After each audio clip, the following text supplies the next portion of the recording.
Saudi আরবে ভয়াবহ বাস দুর্ঘটনা থেকে দুঃসংবাদ পৌঁছালো ভারতে। মক্কা থেকে মদিনার পথে শোকাবহ বাস দুর্ঘটনায় প্রাণ হারালেন ৪২ ভারতীয় যাত্রী। আহমেদাবাদে বিমান দুর্ঘটনার পর একসঙ্গে ৪০-এর অধিক ব্যক্তির শোকাবহ প্রয়াণের ঘটনা ইসলাম ধর্মাবলম্বীদের পবিত্র শহর মক্কা মদিনায়। দুর্ঘটনাগ্রস্ত বাস যাত্রীদের অধিকাংশই ভারতের হায়দ্রাবাদের বাসিন্দা বলে জানা গেছে। শোকাবহ দুর্ঘটনাটি স্থানীয় সময় রবিবার রাত ১:৩০ নাগাদ ঘটেছে বলে জানা যায়। ভারতীয় মুসাফির বোঝাই বাসটির সঙ্গে তেলের ট্যাঙ্কারের সংঘর্ষে এত বড় আকারে প্রাণহানি ঘটনাটি সংঘটিত হয়েছে। ডিজেল ট্যাঙ্কারের সঙ্গে সংঘর্ষের জেরে বাসটিতে আগুন ধরে ঘুমন্ত অবস্থাতেই গুরুতরভাবে ক্ষতিগ্রস্ত হয়েছেন অধিকাংশ যাত্রী। ঘটনায় শোক প্রকাশ করেছেন ভারতের বিদেশমন্ত্রী এস জয়শঙ্কর। হতাহতদের মধ্যে রয়েছেন মহিলা এবং শিশুও। দুর্ঘটনার শিকার ভারতীয়দের দ্রুত সহায়তা করতে রিয়াদ দূতাবাসকে নির্দেশ দিয়েছেন ভারতের বিদেশমন্ত্রী এস জয়শঙ্কর। হতভাগ্যদের মধ্যে ভারতীয় ১১ জন মহিলার পাশে ১০ সন্তানের জীবনের অন্ত ঘটেছে। সৌদি আরবে দুঃখজনক বাস দুর্ঘটনা, প্রাণ হারালেন বহু ভারতীয় মুসাফির। সৌদি আরবে মক্কা থেকে মদিনাগামী একটি বাসের সঙ্গে তেলবাহী একটি গাড়ির সংঘর্ষে ভয়াবহ দুর্ঘটনাটি সংঘটিত হয়েছে।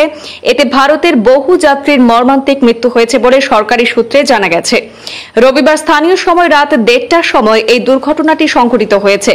প্রাথমিক তথ্য অনুযায়ী বাসটিতে যাত্রীদের অধিকাংশই ভারতের হায়দ্রাবাদ এলাকার বাসিন্দা ছিলেন। সংঘর্ষের পর আগুন লেগে গেলে পরিস্থিতি জটিল হয়ে ওঠে।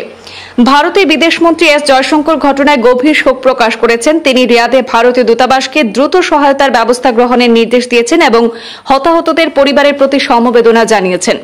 সৌদি কর্তৃপক্ষের সঙ্গে সমন্বয় করে ভারত সরকার পরিস্থিতির উপর নজর রাখছে। আহতদের চিকিৎসা এবং পরবর্তী আনুষ্ঠানিকতা সম্পন্ন করার জন্য দূতাবাস সক্রিয়ভাবে কাজ করছে।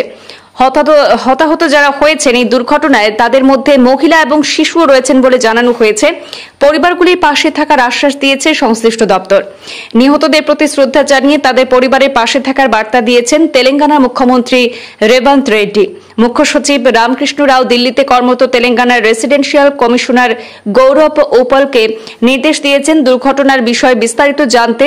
মৃতদের মধ্যে কতজন হায়দ্রাবাদের বাসিন্দা তা জানতেও বলা হয়েছে। জরুরিকালীন তেলেঙ্গানার সচিবালয় থেকে একটি কন্ট্রোল রুমও খোলা হয়েছে বলে জানা গেছে।